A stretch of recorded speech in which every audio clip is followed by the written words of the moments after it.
Salut à toi, j'espère que tu vas bien. Dans cette vidéo, je vais t'expliquer comment chiffrer tes travaux, d'accord? Que ce soit dans un appartement, dans une maison, dans un immeuble. Et voilà, à la fin de cette vidéo, je vais te donner aussi un tips que moi j'utilise pour être sûr de ne pas me tromper, d'accord? Donc reste bien avec moi jusqu'à la fin de cette vidéo.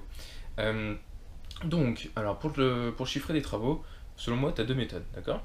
Et ça dépend du contexte. La première, c'est si tu as le temps, tu vois, donc tu as déjà ton appartement, voilà, tu es déjà propriétaire, tu pas pressé pour faire ton offre, etc. Donc là, tout simplement, tu vas aller consulter ton ami Google, tu vois. Tu vas dire, par exemple, électricien et le nom de la ville, donc Lille, Orléans, Bordeaux ou autre, d'accord? Tu vas taper ça et tu vas regarder tous les électriciens qui sortent si t'as des travaux d'électricité, bien sûr, hein. Ça marche avec la plomberie, ça marche avec tout, hein. Et tu vas en appeler 4-5, d'accord? Et tu vas leur demander de venir te faire un devis voilà, au sein de ton appartement, d'accord? Tu vas voir, sur tous ceux que tu vas appeler, tu en as peut-être 50% qui vont te répondre positivement, d'accord? Euh, Parce que, je sais pas, il y en a, ils sont pas intéressés, parce qu'il y en a, ils ont pas le temps, parce qu'il y en a, ils sont pas dispo sur tes plages horaires. Donc voilà, déjà, ça va vraiment écrémer, d'accord? Ensuite, il y en a qui vont te demander, ils vont te dire, bah voilà, moi, si je me déplace, le devis est payant, d'accord? Alors après, fais ce que tu veux, mais moi, souvent, ceux-là, je les prends pas, je les sélectionne pas, parce que je pars du principe que si je leur offre du business, en gros, si je leur demande de venir, je suis un potentiel client, je vais pas payer pour devenir un de leurs prospects, tu vois, ça me paraît assez délirant. Donc déjà, eux, je les sélectionne pas. Et ensuite, le jour du rendez-vous, il y en a, ils ne viennent pas. Ils te disent qu'ils vont venir, mais en fait, ils viennent pas pour X raison, je ne sais pas. Donc tu vas voir, ça va écrémer, d'accord? Donc souvent, moi j'essaye de caler 4-5 visites, mais pour avoir 4-5 visites, je dois en appeler 10-15, d'accord? Et après, bah, tout simplement, voilà, alors par exemple, si c'est de l'électricité, bon voilà, une demi-heure ça suffit la plupart du temps. Donc tu vois, sur une plage de 4 heures, j'essaie d'en voir 4-5, d'accord? Je leur donne des rendez-vous. Et après, je leur explique. Je leur explique tout simplement ce que je veux. Mais souvent, au tout début du rendez-vous, moi je passe un peu pour le gars qui n'y connaît rien, d'accord? Et je dis, bah voilà, moi je viens d'acheter cet appartement, je voudrais faire l'électricité parce qu'elle n'est pas aux normes, qu'est-ce que vous me conseillez de faire? D'accord? Et en fait, selon les artisans, il y en a qui vont te conseiller extrêmement bien, et là c'est là que tu reconnais un bon artisan. C'est-à-dire que tu vas pouvoir lui faire confiance, parce que le gars, il va te donner des conseils, il va te dire, bon voilà, ça il faut le refaire, ça t'as pas besoin de le refaire, ou tu peux le laisser en l'état en te changeant deux trois petites choses, tu vois. Le bon artisan, c'est celui qui va être capable de te conseiller et ne pas t'obliger à consommer, on va dire, ses réparations. Et donc ça, c'est là que tu te dis, ok, lui il est sérieux, ou ok, lui non, il est pas sérieux, il va essayer de m'entuber, tu vois. Donc voilà, donc tu le laisses, tac, après toi si tu sais ce que tu veux faire, bah, tu peux donner des précisions, hein, en plus. Donc ça marche pour tout, hein, c'est l'électricité, la plomberie, un artisan tout corps d'état si tu veux que le gars il s'occupe de refaire tout ton appartement parce que tu as une grosse réno, enfin voilà, ça marche à chaque fois, ok?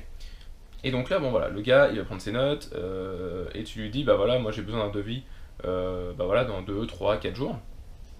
Souvent le gars, s'il est motivé et tout, il va te le faire le devis, hein, y a pas de sujet. Donc voilà, là t'as une visite de fête, ensuite, bam, tu vas recevoir tes devis, d'accord? Et les devis c'est très simple. En fait, alors, si tu as eu 4-5 visites, tu vas avoir 4-5 devis, d'accord? Il y en aura toujours un ou deux qui seront soit hyper bas, soit hyper haut en termes de montant. Alors, voilà, soit le gars, il essaye de tirer les prix vers le bas pour avoir le marché, d'accord? Soit le gars, bah, il t'assaisonne parce que, bah voilà, il te bah voilà, il te fait un devis bien bien au-delà du prix normal, d'accord? Donc tu vas voir, tu auras souvent un devis très bas, un devis très haut, et il y en a à peu près qui vont se tenir dans la même tranche, d'accord?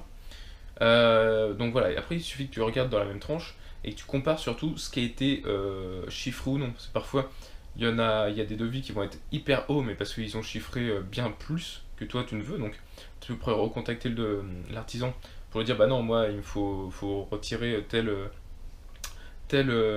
réparation, tel changement, etc. Et comme ça tu pourras avoir un devis plus bas parce que. Et après ça va re-rentrer dans ta tranche médium, tu vois. Donc c'est à toi de comparer après les devis.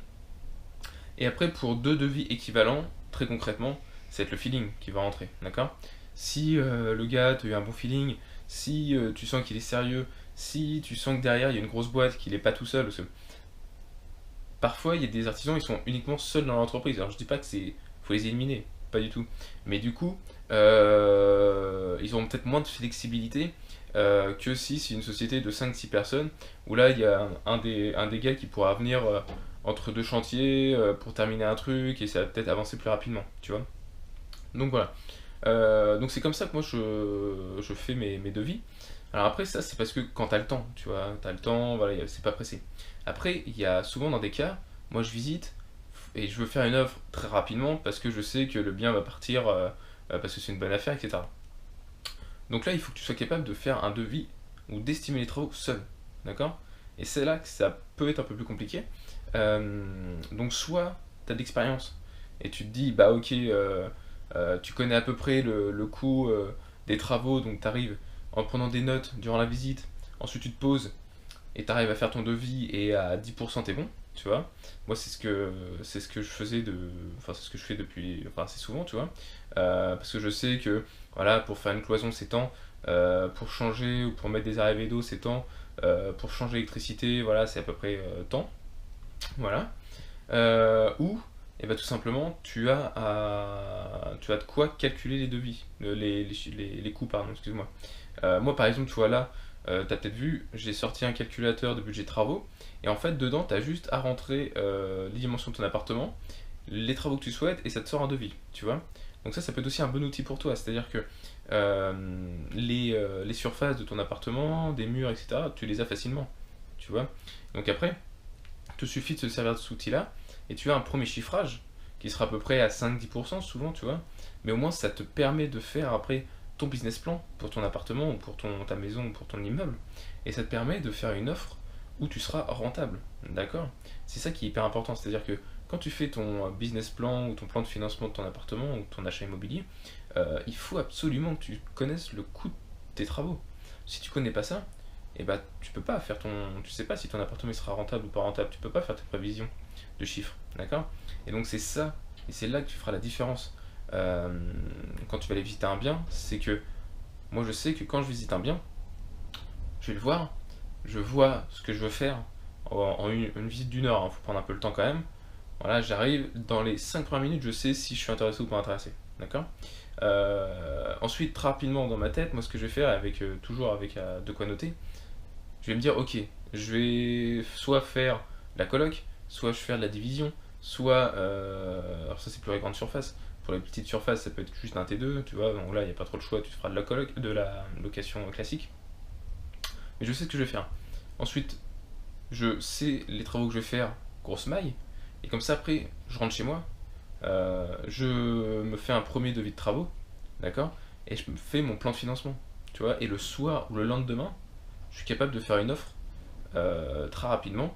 Et cette offre, bah, je sais qu'avec ce prix d'achat, les travaux que je vais me faire dedans, etc., je connais déjà une bonne estimation de mon cash flow, tu vois. Et c'est ça qui me permet d'être plus rapide que les autres. Souvent, les personnes, ils font une visite, après une contre-visite, après une contre-visite avec un artisan. Moi, non, je fais pas ça. D'accord? Ok, bah écoute, j'espère que ça t'a servi. Le petit tips que je vais te donner, c'est que quand tu fais ton offre d'achat, après, n'oublie pas, tu as 10 jours de rétractation euh, quand tu as signé ton préavis. Enfin, ton préavis, pardon. Non, non, quand tu as signé euh, ton acte de vente, tu as 10 jours après pour te rétracter. C'est pas ton acte de vente, attends, je trouve pas mon mot, je suis vraiment désolé. C'est. Euh, Bon, voilà, en gros, je suis désolé, ça me revient pas, je le mettrai juste en dessous de la vidéo. En gros, tu fais ton offre, d'accord? L'offre elle est acceptée, ensuite tu vas à l'agence ou chez ton notaire et tu signes le compromis de vente. Voilà, c'est bon, ça m'est revenu. Le compromis, excuse-moi. Et donc, le compromis, tu as 10 jours de rétractation après, d'accord? Et donc, tu peux très bien te servir de ces 10 jours pour faire des visites d'artisans et pour conforter ton, ton chiffrage de travaux. Ça, je te le conseille, d'accord? Moi, je le fais et ça me permet, bah voilà, si mon artisan il n'est pas disponible avant que je fasse mon offre, boum, j'organise, comme ça, lui, il vient, il regarde et il conforte mon choix dans l'appartement grâce à son devis s'il est semblable à ce que j'ai fait. Souvent, moi, je tombe à 5-10% de ce qui me sort parce que je prends toujours une marge supérieure dans mes calculs, comme ça je suis à l'aise et je sais que si avec le coût de travaux que je mets je suis rentable, c'est qu'à la fin je serai rentable. D'accord? Donc c'est ça, utilise bien ces 10 jours de rétractation, c'est hyper important. Ok? Et ben voilà, écoute, je te fais une vidéo un peu longue aujourd'hui, mais les travaux c'est quand même assez important et j'ai eu pas mal de retours me demandant comment je faisais. Donc voilà, c'était important cette vidéo. Bah écoute, j'espère que ça t'a plu. N'hésite pas à aller télécharger mon ebook si c'est pas déjà fait, d'accord, il est totalement gratuit. Je te remets l'URL juste en bas de la vidéo. Et puis voilà, et sur ce, j'espère que et ben voilà, tu t'es passé à l'action, tu passes à l'action, tu es en train de passer à l'action. Et bah, si c'est le cas, je te souhaite bon courage, n'hésite pas, je suis disponible, tu peux m'écrire, tu peux me contacter, je te répondrai. Bah voilà, et on pourra avancer ensemble si tu le souhaites. Allez, je te souhaite une très bonne journée, je te dis à bientôt. Ciao.